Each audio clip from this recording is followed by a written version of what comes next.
Right, what have I got today? Boosh, it's a whopper. Well, it's something of a whopper. I mean, it's not as big as some of the other ones, but it's in that soda can range of pocketable light, but we'll go into size and all of that. It's the Sofirn SP36. Yes, I realize there's an SP36 Pro. That's not what this is. This is the SP36. I'll try and get a look at that when I can, but as you know, I like to concentrate on some of the smaller lights. I say small, this is rather large anyway, but you'll see that in a moment. I like to concentrate on lights that people can actually carry around and use. I'm not into all these, 10-ton Tessies and things that look like, the basilisk and things like that. And that Eye of Sauron that you can see there is showing you that it's ready to go. So I'll quickly get it out. So it comes with, well, what I would describe as the Eye of Sauron there.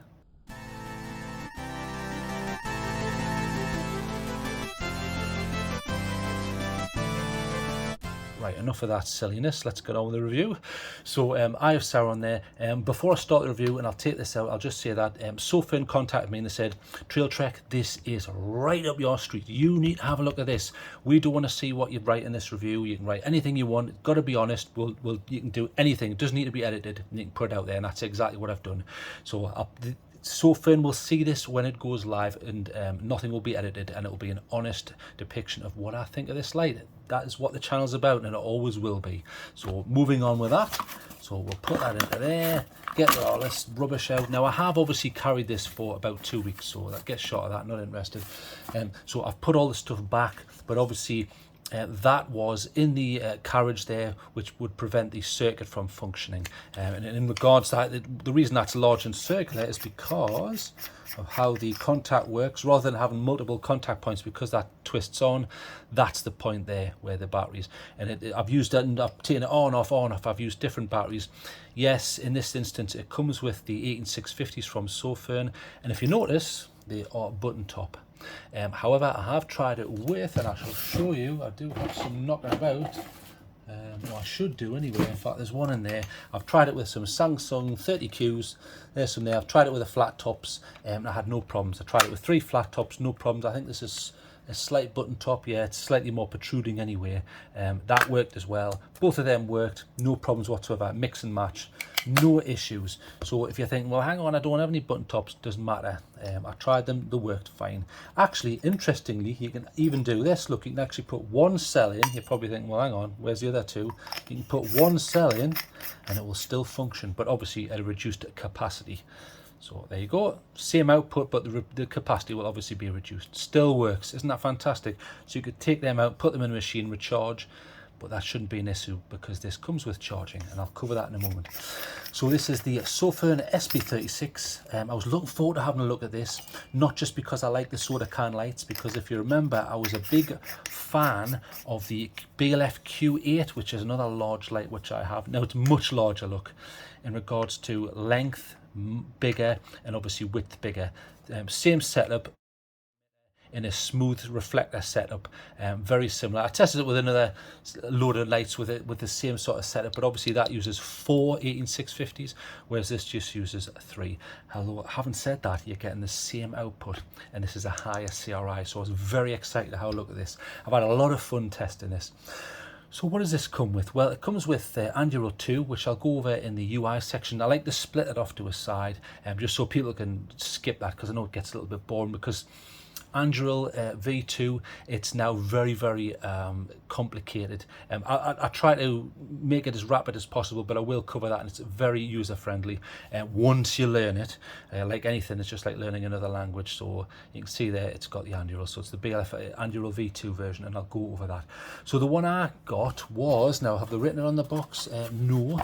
There's a couple of sort of bits and pieces you can get. So the one I've got, it runs at about, on a maximum anyway, on turbo you should get around, if I remember rightly, in fact I'll just double check because I don't want to miss it, sort of, give you the wrong idea here. So what I'll do is ignore all the rest of this, and then what we're looking at is, in fact, if you, it says here quite plainly, so ignore the SP36 Pro, which will go from 1 lumen, which is its lowest setting obviously, and then up to turbo 8000. So this one here is the 1 lumen up to 5250 lumens. So what is it using to get that? Okay, well this one is using the Samsung. Now if I can remember this off the top of my head, and I can now because I'm getting so used to them, it's the LH351D, I think. LH351D by Samsung. So there's 4 of them, so you can see them down there. There's 4, and it's a smooth emitter quad there, and you can see it's they're nestled in the bottom there. And the benefit of the Samsungs is high CRI. And I have tested that, and I'll go over those test results in a moment, but this should come in at around 5,000 Kelvin. Now that's a description of the tint that you get. In other words, if I'll bring up a little thing here. There you go. So on this end of the scale you have very warm, in other words like sunshine, and then in the middle you would get what you would refer to as neutral. In other words, it's kind of like what you'd get on a summer's day. Once natural sunlight passes through the Earth's atmosphere and hits the ground, that's generally around the colour you would get. So they refer to that as neutral in K value anyway, in this instance. And then at the far end of the scale, you're getting the white lights. And an example of that is, I'll just show you on a night core here. So I'll just show you straight off. So this is neutral. So it should be sort of between warm and you know, the very white lights. So if you imagine that's in the middle there. And then if you see this one is very white. Now it's sometimes very difficult to see that. You see this is neutral on the left, you see it? And then this is very white. So you probably think, well, what's the difference? Well, obviously visually they're very different, aren't they? However, there are other benefits. So generally speaking, if you're after a thrower, you may consider going for the warmer tints because they tend to have less backscatter, especially in foggy conditions and rain and things like that, I find. And they tend to be less reflective on wet surfaces and things like that. Although sometimes I wonder whether that's just, you know, so my own bias, because white lights tend to look brighter to me. If you put them side to side with exactly the same lumen output, you'll tend to find that the white light looks brighter. It just appears brighter, even though it's the same amount of lumens. So again, don't let anyone tell you, you must get this tint. I'm not one of those people. However, there are slight advantages to the warmer tints. And sometimes I prefer this. It looks more homely, especially if I'm camping and things like that. I just prefer it. So this is the 5000 K value, and I think it looks pretty nice. I was happy with this. Very, very nice. Okay, so like I say, quad emitter, smooth reflector. So what are you going to get with that?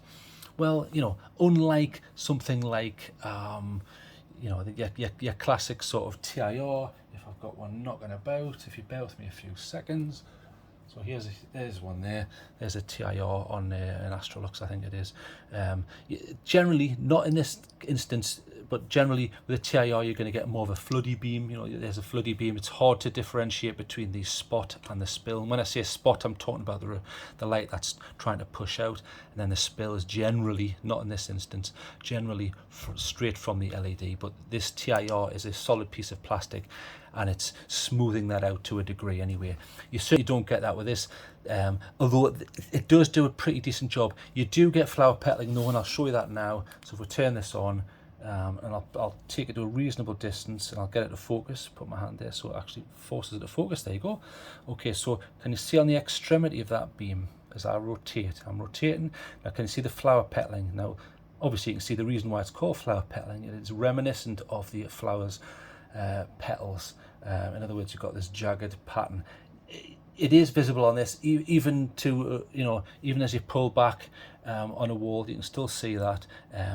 It's not terrible though. It's not terrible though. You know, I was still even impressed with the old Q8s. They do a decent job, and I tested it against a load of other quad emitters, and you know, it does a decent job, but there is some flower petal in there, but not to a degree where I was annoyed and thought, oh, what's all this? So you know, you don't need to worry about that unless you're right up close and you're doing that. But not many people sit really close and do that and check beam profiles, do they? Let's be honest. Okay, so this comes with a 1 meter drop rating. I would have liked to have seen more, but I think by virtue of the design, and it's a more weighty light, you know, you can get away with a smaller light sometimes with a 1.5 meter drop rating and things like this. But this is just a 1 meter drop rating, so they're saying if this is 1 meter up and it's, you know, sealed and everything, and you drop it, the unit itself should survive that drop. Nice. I would have liked to have seen 1.5 up or above, but bear in mind this is a value orientated light, and in that regards I understand why there will be a necessity for a slightly lower drop rating. So just be careful and don't go kicking it around like a football. That's my advice. Having said that though, it is a IPX8. So IPX8, as long as this is properly seated and this is screwed in, they are claiming that this will be waterproof. So when I say proof, what am I talking about? So IPX8, you should be able to submerge this in water. So we're not talking about rain, we're talking about total submersion up to 2 meters in water. Should be okay for an hour or two, no problems. I tested this in, I would say medium rain on, I think I only did, I did 2 hikes in the rain. It was drizzling on one of them. I did an early review actually. There's the picture up there. I did early thoughts, and on that one it was raining. The rain was dripping off my damn nose, and I was soaking. So get shot of that. Boom, get rid of that. And I went on another hike. Short. I would say it was shorter, but the reason it was shorter is because it was peeing down basically, and it survived no problems. I had 0 issues. In regards to this, listen, it's actually pretty good seal. Listen. Did you hear that? Do you hear the air there? Listen, see if I can do it again. It's a really, really good flap actually. You didn't hear it that time. So generally I'm not a fan of these flaps. Why am I not a fan of these flaps? So I'm not a fan of these flaps for the basic reason is when this is screwed up, it's brilliant, but this is where it can be attacked by water. You can get water ingress. That's what IP stands for, you know, ingress protection. However, in this regards, I think they've actually done a decent job. Firstly, it's sealed properly, like that. Secondly, it rotates. Watch, instead of having to do that and then you get your cable and you're shoving it in, watch, you just rotate. And it's out the way. Fantastic. So, well done, Sofirn.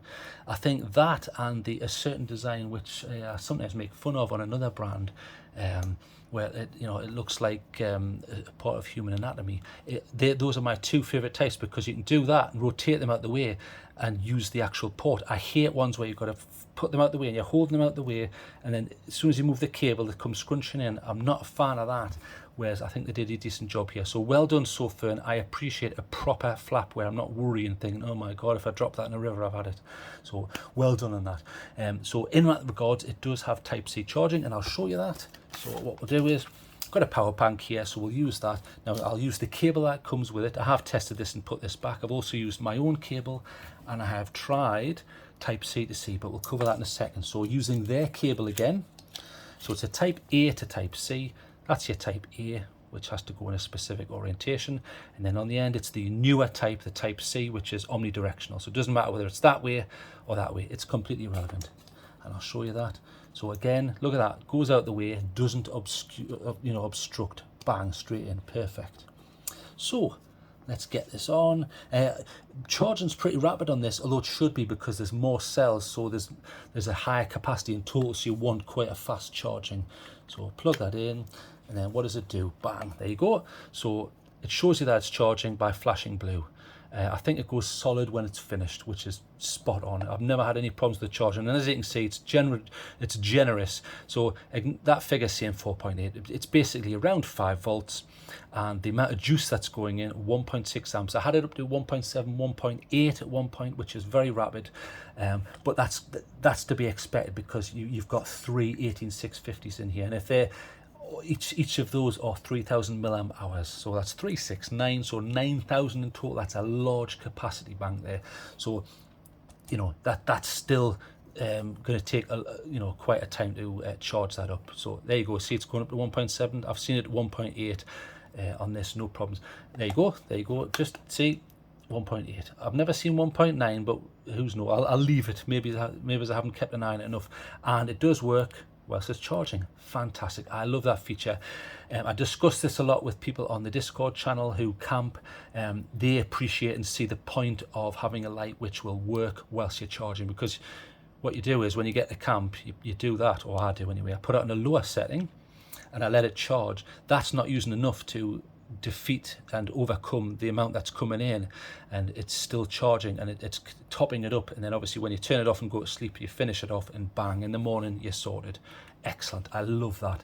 And just to prove that it works Type C to Type C, here is a Type C to Type C cable. So we'll go from the power bank, Type C, and then straight into the light. So if you watch that, that's orange and blue at the moment, although there's not a lot of contrast there, so it's hard to see. If I tilt it there, you might see that more. Type C to Type C. there you go, straight back up to 1.7, 5 volts. It does charge. I've tried it and it does work. And Type C to Type C will let you do exactly the same. You can run it whilst it's charging. Fantastic. Thank you, Sofirn. I love a Type C to Type C because most of my stuff now is utilising that setup. Get that out the way. So we know that that cable works. Get shot of that. I'm not interested in that. That's that stuff that keeps the moisture out. Get rid of that. And that came with the light, and it just more or less said remove that when you want to use it. Yeah, I understand that. Get shot of all them. Okay, so you get some O-rings. Now obviously I'll take this to bits and show you. The purpose of the O-rings is they go between the machined parts where you've got the thread section, so you just rotate this. You probably think, well, hang on, is this changeable? It isn't, but you can undo this, although there's nothing under, and I'll show you. So that's the tail section now there. If you remember, one of the tips I gave on the Q8, and it's probably still there, for people who forget the instructions, on my Q8, I have hidden the instructions. So there's a little tip that you might want to think about. So if you hate Anduril and you think, I can never remember the instructions, there's a little tip from TrailTrek. Hide the instructions in the tail, and it gives you some bedtime reading when you're out camping.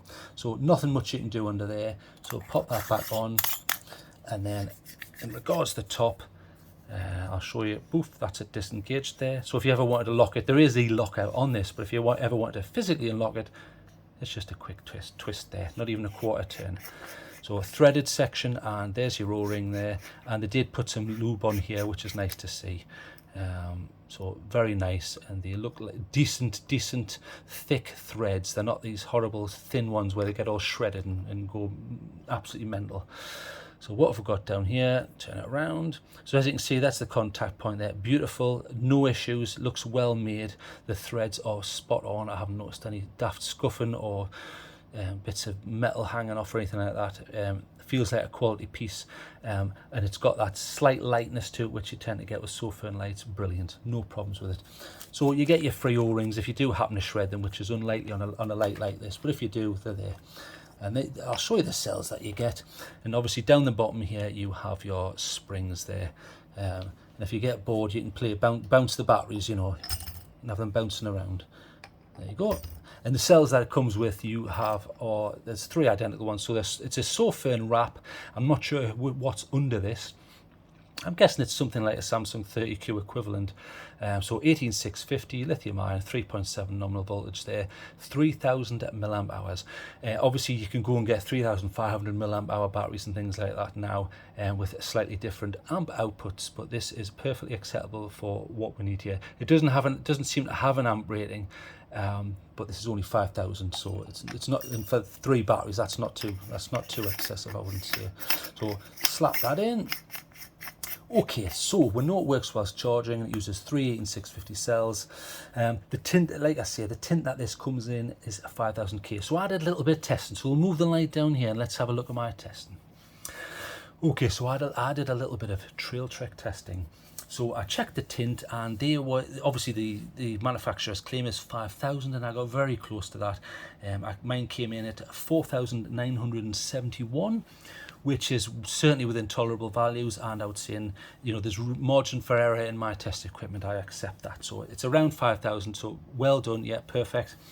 In regards to the CRI, which is the color rendering index, in other words, is a percentage, how close is it to natural light, where you're getting a full color gamut?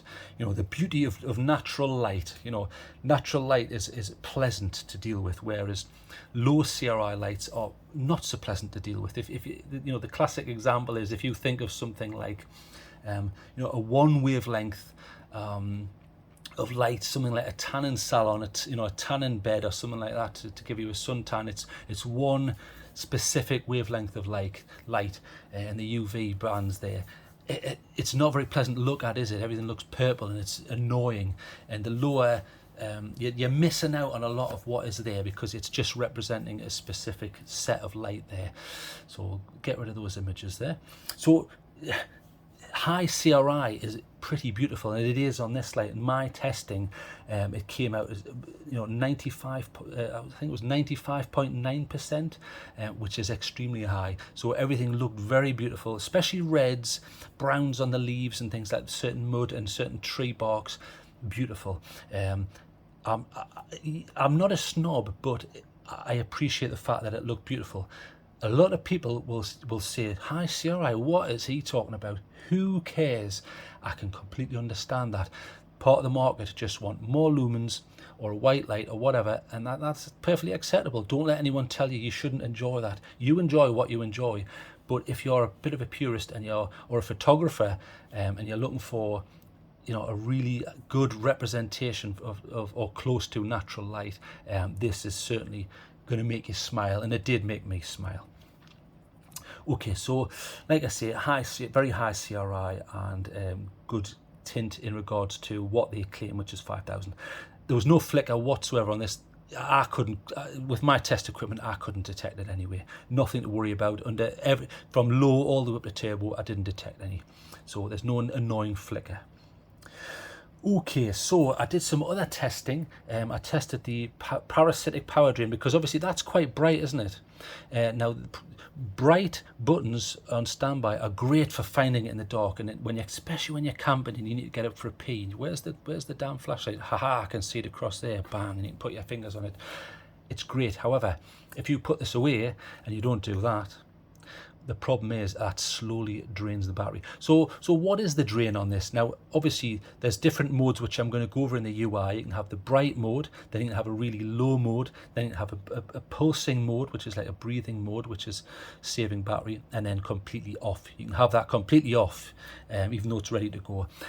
So in regards to that, on bright mode, I came up with a figure of about 3.4 milliamps, which is still pretty low for how bright that is. I think that's pretty acceptable for what you're getting there. So parasitic drain wise, 3.4 milliamps. When it's on breathing mode, on its lowest it was 0.1 of a milliamp, and then at the highest point of that breathing cycle it was 1.3 milliamps. So if you imagine it's 0.1, 1.3, 0.1, 1.3 in cycles. On the low, which is very hard to see, but okay in blackout conditions, 0.1 parasitic drain on milliamps.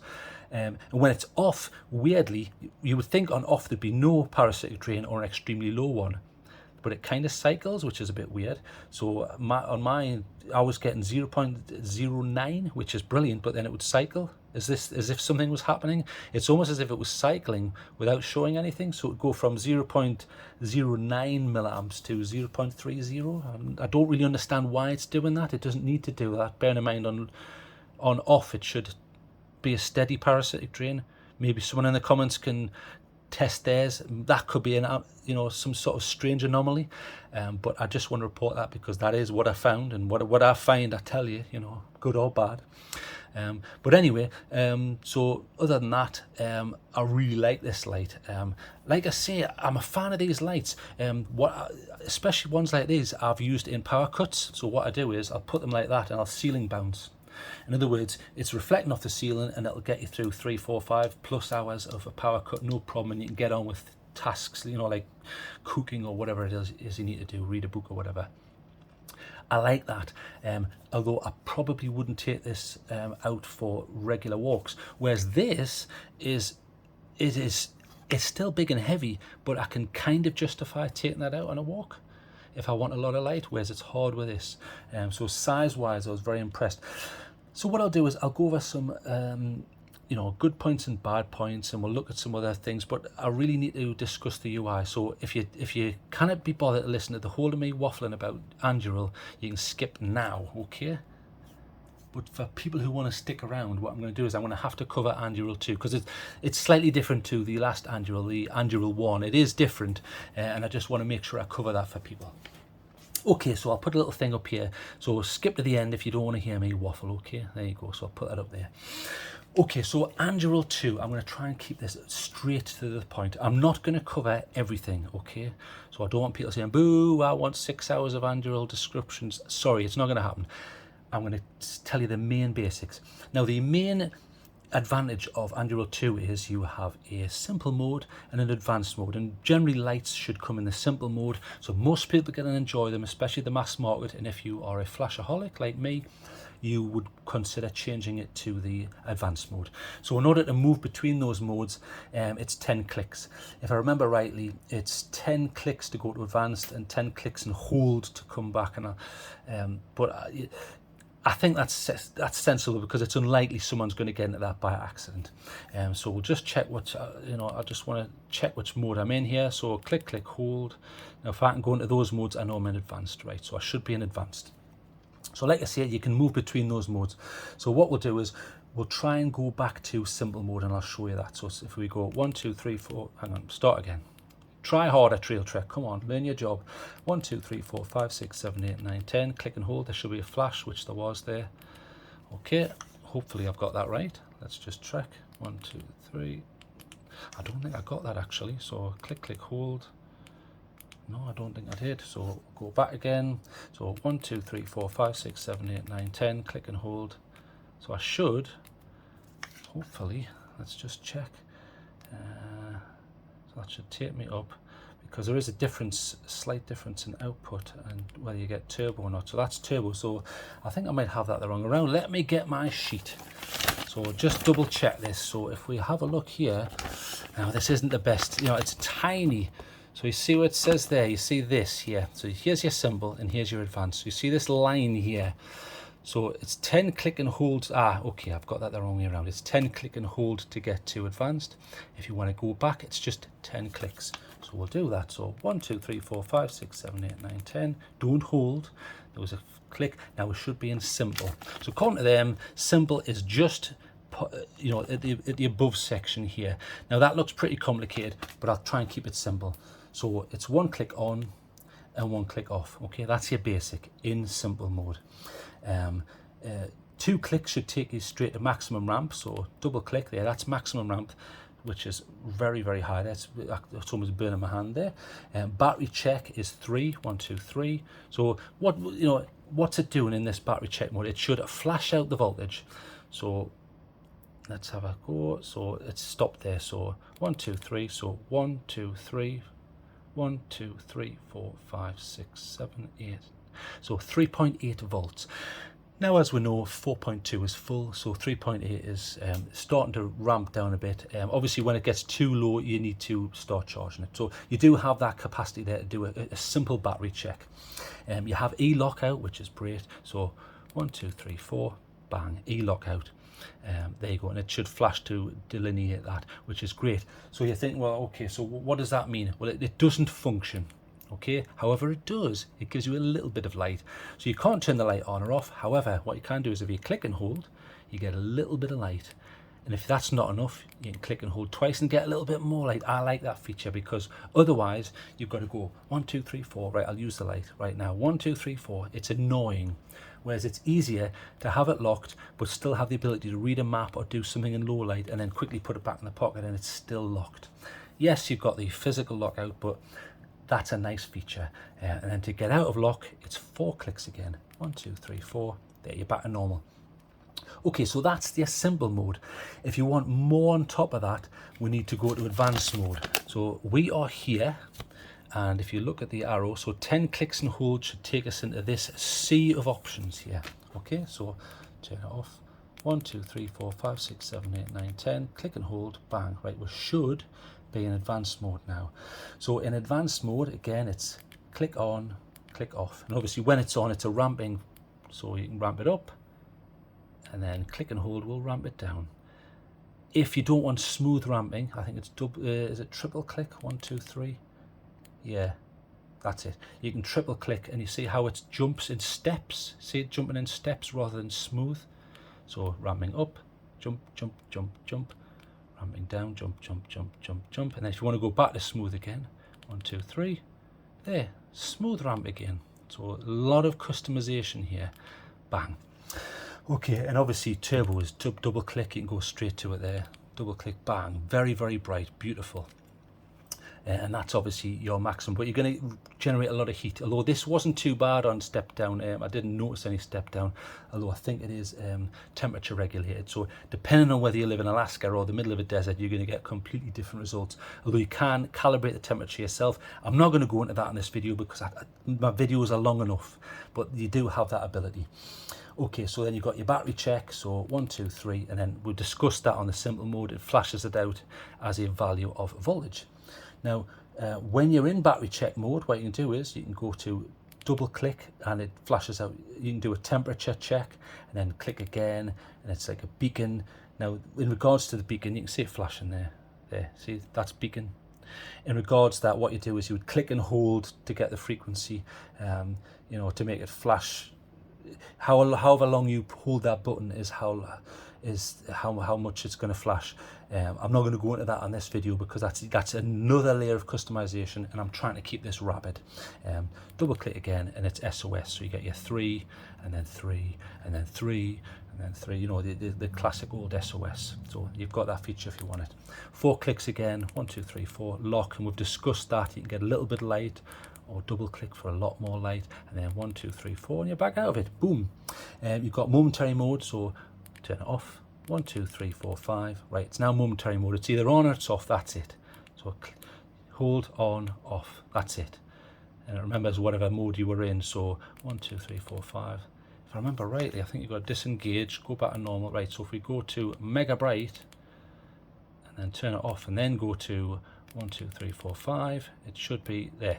Okay, so kind of a tactical mode. So hold and it's on. If you let go, it's off. That's it. You know, there's no, it's either on or it's off. That's it. You also have click, click, hold modes. So if you click, click, hold, it goes to specific modes. Now that looks like bike flash to me. So you've got bike flasher. You can click and hold that to make an adjustment. So what's it doing there in bike flash mode? Well, it's on, but it's also flickering. The idea is to give away your position. If you're on a bike, it can be quite dangerous, especially near roads and things like that. You want people to know you're there, and that's quite distracting, and it draws people's attention, keeps you safe. The next one I think is party strobe, so I'll cover it slightly. So if we go to double click, yeah, that's party strobe, so quite bright, but not its brightest, so that flashes, and you can change the frequency of that. So if I click and hold, see how it changes frequency and gets faster, faster, faster. It's very, very fast there. And then click and hold to go down. See, and you can change the brightness, and it's going lower, lower, lower there. So you can make a higher frequency or a lower frequency. And then the next one should be tack strobe, I think. So yeah, tack strobe, very, very bright there. That's why I'm having to cover that. That's maximum output. And again, you can change the frequency of that. So if you click and hold, it becomes more rapid. And likewise, you can go the other way. And then double click and then you can go to lightning storm. We'll go to the next one. It should be lightning storm. Yeah, that's lightning storm there. So what is lightning storm? Well, basically it's trying to emulate the lighting effect you get during a thunderstorm. So you get not a lot of light and then watch quite a lot, like when you see a flash of lightning and you get these intense peaks of light, and then, you know, troughs where there's no light. I don't know when I would use that unless I was trying to open a ghost train at the local fair, or, you know, or it was Halloween. But you've got that option if you want it. The next one is candle, so double press candle. That's supposed to emulate the spluttering output of a candle, and you can click and hold to get brighter, or click and hold and then let it go down and less bright, so more like a candle. So can you see it spluttering there? As you know, a candle changes its intensity slightly. And then the next one should take us back to bike flasher, which it does. So it cycles back around again. So those are your click, click, hold modes. I mean, when it's on, you've got another one. So if you turn it on and then you go to 5 clicks, 1, 2, 3, 4, 5. In fact, I'll do that again. So you turn it on, 1, 2, 3, 4, 5, click and hold, and that then there was a little bit of a momentary flicker there. That gives you your sunset mode. In other words, what it does is it'll gradually lower the light, lower the light. It's for people who are scared of the dark or something, or they're trying to be romantic. When you get that momentary flicker, the longer you hold down, each flash is 5 minutes. So you're setting a duration on that, so you can say, well, I want it to ramp down over 5 minutes, or let it flash 3 times. I want it to ramp down over 15 minutes. It's up to you. Okay, so you've also got 7 clicks, which should alter how this functions. There are other options in Anduril for auxiliary lights. There isn't auxiliary LEDs on this, so I'm not going to discuss that. However, you can change this button. So as we discussed on the section when I spoke about parasitic drain, this is the highest. So what we'll do is, this is bright, I think, and it's 3.4 milliamps drain or something like that. So if we go 1, 2, 3, 4, 5, 6, 7, bang, it should go to the next one. That's breathing. So can you see that there? So it breathes low, breathes high, breathes low, breathes high, and off in between, obviously. And that was using between, I think, 0.1 of a milliamp to 1.3 of a milliamp, depending on which part of that cycle it's in. And then 1, 2, 3, 4, 5, 6, 7 should be off. So that's off. That button it's going to show nothing. Very low parasitic drain. Probably ideal if you're going to store this away. Although remember, you can disengage it, and then there'll be no parasitic drain. And the next one, so 1, 2, 3, 4, 5, 6, 7, and it's low. That's absolute low. That looks rubbish, doesn't it? However, bear in mind, in a completely dark environment, it isn't, which is nice. It's just enough to find it pretty good. And then 1, 2, 3, 4, 5, 6, 7, back to bright again, which is what I use because I don't care. I'm charging these things all the time. Okay, so that's the UI. So you'd be thankful to know that's going to be no more waffling about UI. Okay, so we'll get rid of that thing at the top there. Okay, so that's the UI out the way. I'll go over some good and bad points, but first what I want to do is move all this out the way. I went out in many different conditions and I checked this light against, so I checked it against this light, this light, this light, this light, and this light. Okay, so I'm going to cover these up with a picture. So bring a photograph up here. Okay, so what are we looking at here? So I went out to a specific spot in the damn rain, as you can see. It never stopped again, so I got drenched again as usual. So during the rain, I went out and I stood for a while and I took some photographs. They're all exactly the same length of exposure, in the same conditions, and I held the light in the same position and I aimed at the same target. So I try to be as fair as possible. That's the whole point of this. So we'll look at them from, we'll talk through them and I'll tell you what I think of the Sofirn. So top left, Astrolux EA01S. Okay, so one of the newer lights, quite small, quite decent output on that light. I think it's around 7,000-ish on the SST40 emitters it's got there, but it's exactly the same setup. It's a quad emitter, smooth, but obviously it's slightly smaller head, smaller light because it's using a different battery cells, sorry, 26650 if I remember rightly, rather than 3 18650s. But as you can see, it does a decent job.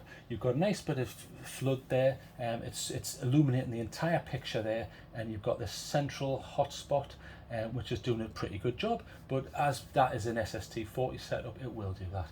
So that's to be expected. You're going to get a nice bit of throw. So you can see that bridge in the distance there, and the trees at the side, especially on the left-hand side, pretty decent. In colour reproduction, okay, it's fine, not too bad at all. Okay, so if we move on to the next one, the Astrolux FT02S. So now this is exactly the same setup again, but it's using the Cri 50.2 emitters. Same smooth emitter, smooth setup with 4 emitters though, but different in output. 11,000 lumens on max, whereas obviously the light we're looking at is 5,250. So big difference, more than double the output. However, you wouldn't think so, would you? Now, it looks a little bit whiter, I would say, than the Sofirn, and certainly a little bit whiter than the Astrolux on its left there. I would say it's pretty bright on the, for the totality of that image, it's pretty bright. Everything's well lit, but again, that you're using double the lumens, so, you would expect to see that. And then the next one along, the BLF Q8, much older, about 5,000 lumens, so very, very similar to the output on the Sofirn SP36 here. A little bit, it's not quite as bright on the extremities, but certainly fine. It's certainly hanging in there, not a problem. And you've got this quite interesting central region where it seems to be doing an okay job. In fact, it's beating the FT02S in some regards, in that the bank above the bridge is more visible, so that's interesting, even though it's half the lumens. Bottom left, you've got the U-Torch C8F. That's only 3 emitters, and the top output on that is 3,500 lumens. But I just included that because it's still a smooth emitter, and it's very similar. But it's more of a thrower, a floody thrower. The F on the in the name denotes the slight floodiness to it, even though it is used for and looks more like a thrower. In other words, I'm talking about something you would use to get distance. And in that regards, that it's more about the central spot. Far right, especially, you're not seeing a lot of trees, are you? And the very close, bottom left is starting to move into obscurity where you can't really see much because it's quite dark there. And then the next one, the Nightcore E4K, that's quite a white tint. They just call that white. I don't know the Kelvin value of that according to Nightcore's website. Quite floody, even though it's a small light. It's a 21700 if I remember rightly. Quite white, but does a decent job actually. Not bad, but that steps down extremely quick. It's something ridiculous like 30 seconds, so it's not the best light. And the UI on that is rubbish, and it's nowhere near as good as the Anduril lights. So right, finally, we're getting to the Sofirn. So let's discuss what we can see, and I'm going to recall back to what we've looked at. So what can I see straight away? Straight away you might think, hang on, is this disappointing? Because if you look at the top right section, you can't see a lot of those trees, can you? Now you can on the E4K, and you can see them more on the FT02S. So what's going on there? In reality, when I was there, that wasn't actually how it looked. It's just that at that moment I took that, as you can see, there's a lot of raindrops. Those streaks are the raindrops being reflecting the light back, and the reason they're a streak is because it was about half a second exposure for each of these, I think, or something like that, or maybe it's slightly less than half a second. So unfortunately that's slightly obscured, so it's not as bad as it might look. I'm not trying to big the light up for any reason. It was actually decent, especially when I was hiking, things like that. And if you want to prove that, look at the tree on the left hand side. It's just as bright, if not brighter, than something like the Astrolux EA01. So I'm talking about the wiggly tree on the left there, with multiple branches. It's just as good as, in fact, it's brighter than the U-Torch, but the U-Torch is trying to throw light, so that's to be expected. It's certainly up there, if not brighter, than the Nightcore. The colour reproduction is better than the Nightcore. The Nightcore is very white in tint, and reproduction is probably around 70 CRI, whereas it's much higher on the Sofirn. I'm seeing better, more realistic colours there. In regards to the central area of the Sofirn, it does a decent job, nice and bright, but still quite wide. It's not just concentrating all on one spot, which seems to be something that the BLF Q8 is doing, which is quite interesting. So what we'll do is we'll zoom in on that hollow section on the BLF Q8 and the Sofirn SP36 between the main tree on the middle there and that knobbly tree. As you can see, the far bank on the Sofirn SP36 much better. You can see a little bit of ground there, then you can see the river in black, and then you can see the far bank of that, whereas you can't see that on the Q8. So the Q8 is trying to throw all of its eggs in one basket. It's similar, they're both around 5,000 lumens, but it's amazing how a slight design difference and different emitter can have a different effect there, isn't it? So the Sofirn blows that away really. So we'll zoom back out of there. So what else can we say? So foreground's nice. I would say, just as a brief look, colour reproduction is decent on the Sofirn. It's not so bad on the other ones. I would say the Astrolux is nice and bright, which makes up for a lack of colour reproduction. The U-Torch is more throwy, so it's less handy for hiking. I think for its output it does a decent job. You can see the BLF Q8 is a quite a nice warm tint, but there's a bit of green to that, isn't there, if you compare that to the Sofirn. So in totality, what I would say is the Sofirn is good thrower, good nice CRI, high above 95%, nice neutral beam. It's a good all-rounder. It does a really good job. Yeah, I really like it. So we'll get rid of that photograph there, and we'll come back to these lights here, right? So what can we say? So let's quickly cover this, and then we'll go over the good and bad points. So if you were to compare it to the Q8, this is much heavier, exactly the same output, but obviously it's got one extra battery, meaning larger capacity. But this has a higher CRI, a better UI, it's got a better button, it's got better charging. This has, if you want to charge this, you've got to take the batteries out basically. There's no entry point where you can, stick this on a USB. You can't do that. You can do that with this. Both of those you can run with one battery due to the way that it's set up. So there's a little option for you. And they're both quad emitters. Slight difference. So if you remember from that image, this does a better job at throw, I would say. But I think that's not just the design, that's the difference in the emitter. These are older emitters and this is the new Samsung's. So that's just an option, but I still think this is better and it's more pocketable. That's very hard to justify in a pocket unless you've got clown pants and huge pockets, but I don't.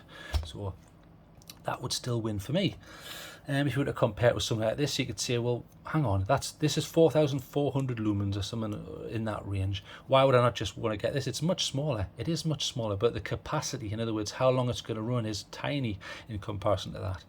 Much smaller. And this uses something of a proprietary battery. It's very long because to charge this, there's no entry point. You need to take the cell out, then put a cable into the battery and things like that. The UI in this isn't very good, and this steps down after 30 seconds. That's not so good, is it? Whereas this doesn't. This is temperature related, and I was out in a lot of cold weather and wet weather, and it's been brilliant.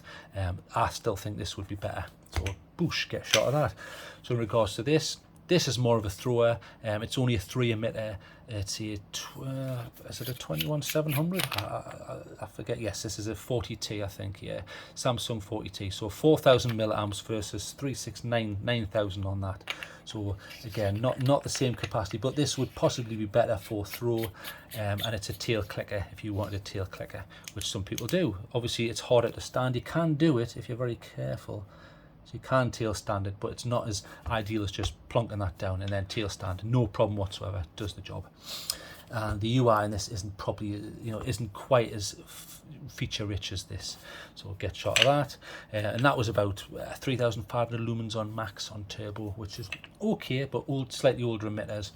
If you're wanting to go for maximum lumens, you got 11,000 on this FT02S. Again, 4 again, but you can see slightly different setup. You see how low down they are. This is trying to get a bit more distance, although you do have a lot of lumens, so you do get quite a nice spread on this. This is a 26650 cell, if I remember rightly, and it does have the Type-C charging and a similar UI. I prefer the button on this.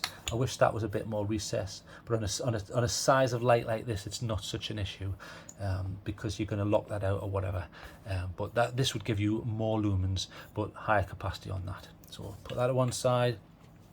One other option, if you wanted something smaller, like a little stubby, the EA01S from Astrolux, more lumens, but it's using different emitters. So as you can see, this is the Samsung's and this isn't. So different emitters and different setup. Button, I prefer the button on that. Actually, I prefer how that feels. It reminds me of like a Roundtree's fruit gum. It's got like a nice texture to it. I really like it. Not that this is bad, but it certainly protrudes quite a bit. Look, can you see that? And the more something protrudes, the more chance you've got to turn it on your pocket. Although this does have a lockout, and you can disengage it like that and then turn it back on. But just another option there for you. So let's go over some good points and bad points with this light. So good points. There's loads of good points for me. In my personal opinion, Anduril 2 is excellent. What I like about it is it's super feature rich. I haven't even showed you all the features of it, temperature, calibration and things like that, and all sorts of other features. But you can leave it in simple mode and hand it to someone, and it's probably not going to cause a load of jip basically. So I appreciate that. It's feature rich if you want it, or stick it in simple mode and keep life simple. Brilliant. I like that. It's Type-C charging, brilliant, with a good flap that's sealed and rotates out the way. Well done, thank you, Sofirn. So often I see lights where these flaps feel like, it feels like they've designed the light and then just before it goes out the door they go, oh, whoops, hang on, we need a flap, right, stick that on, it'll do. They've actually put a decent one on. Thank you, Sofirn. Like I say, Type-C, so Type A to Type-C, or you can go Type-C to Type-C, in other words, power delivery. It's all there and it works whilst charging. Brilliant, thank you. Excellent. It's got a very high, more than 95% CRI. I really like that. It looks brilliant. Nice neutral tint on this. It just looks nice. I enjoyed using this out on hikes. I enjoyed using it and I enjoyed how it looked. I've got no complaints in that regard. I mean, if you were being really snobby, you could say, well, look at this flower petal, and yeah, there's a little bit there, but you're generally always going to get that on this kind of emitter. because it's not a TIR, it's smooth. So, you know, unless you were to get this and slightly orange peel it, maybe that would get rid of some of that, but it wasn't too noticeable where I hated it. I had no problems with that. I would argue that this is more pocketable than some of the other soda can lights where they're using 480 and 650s. That's damn huge, even in my hand. That isn't as huge, but they are big lights. But it's you could justify that more to be, especially in a coat pocket, which is what I did. I put that in coat pockets and had no problems. So I appreciate that. It's got ATR, in other words, I think it's active temperature regulation. So if that gets too hot, it's going to step down. But this did admirably. It did not step down. I stepped down a couple of times, but I was out in cold and wet. So that your mileage will vary in that regards. I really like it. I like the snugness of this flap, really good. And it came with 3 cells, which is brilliant because, I mean, if you, especially at the minute, some of these cells are rip-off. If you go and buy some of these for like, you know, $10 each, it's $30, you know what I mean? So you've saved money there by getting a light where you're not having to then go and fork out for more cells. Although I realise people, especially people like us who like these things, would already have those sorts of cells. Okay, so are there any bad points? Well, there is. Now, the only one I can think of, and I'll show you it visually, can you see the anodization? Especially on the high points there. You see how it's silver? That's the aluminium underneath, or aluminum if you're American there. So what's happening there is, well, the anodization, in other words, the coating on this, is relatively thin. You can see it there, it's slightly scuffed, especially there. Bear in mind, I've used this for 2 weeks in coat pockets, big pants pockets. I've had it with other lights and sets of keys and other equipment in my pocket. It's actually done better up here. It's not too well, not so good there, you see. So be aware that, and now I've noticed this with all Sofirn lights, the anodization is generally thin. Does that affect how the light works? No. So most people would say, TrailTrek, I don't care. Can you stop going on about how many nanometers thin this bloody anodization is? I like to point these things out, because if you want a light to look a specific way, just be aware that's not going to be the case. It's not going to keep that. I mean, the same can be said of other companies. Look, here's an Astrolux. Look at all the high points on there. This is supposed to be green. You see how they're all silver? So what's happened there is, well, their anodization's come off. So I'm not just having to go to Sofirn. It is a, you know, an industry-wide problem. You don't get it so much on the jet beams, and all lights seem pretty good for hanging onto the anodization, but just be aware that that does change with time. I would argue that I don't really care, because it doesn't affect how the light works. It still works, and it gives it a sort of a cool used look. I don't mind that, but just be aware of that. So I will have to, you know, mark off a fraction of a point for that. So let's try and give this a mark out of 10. So bearing in mind, Anduril 2 I love, Type C, it'll do power deliveries, in other words Type C, it works whilst charging, excellent CRI, nice tint, you can get it in the 5000 there, which I really liked. It's more pocketable than some of the larger lights. It's got temperature step down, very snug flap, I really like that. I think that's important. It comes with 3 cells, very customizable. It's very hard to mark this down other than the anodization. So I'm going to go out on a limb, and I know people might say, you're giving it too high a mark. I'm going to give that a 9, because how would I, other than give that thicker paint, how the hell would I improve that? I can't. So I'm going to have to give it a 9. Really, as a budget light, it does a lot of things right. Well done, Sofirn.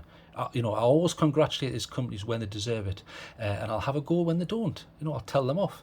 But you've done a good job here, Sofirn. You should be proud. So well done. I'm going to give that a solid 9. I'm happy to give it that. That's my honest opinion. What I've done is I've done a load of night shots, comparisons side by sides. I've shown how it looks on a wall compared to other lights, all sorts of different things. So I'll show you as much different footage as I can. So enough of me waffling. Excellent work here, Sofirn. 9 out of 10. If you don't have a soda can light, I would recommend getting this. If you don't already have one of them, I have a couple of friends who've already got these. I said, should I get that?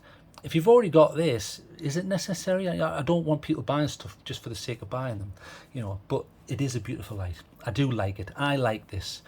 I would say, you know, I would be happy for them to say, you know, TrailTrek recommended on here. Not that I'm a nobody, but I'm honest. But I think they've done a good job here. So come on, 9. Enough of me waffling. Let's get outside, and I'll show you loads of footage of how this looks. So boosh, let's get out of here. Whee!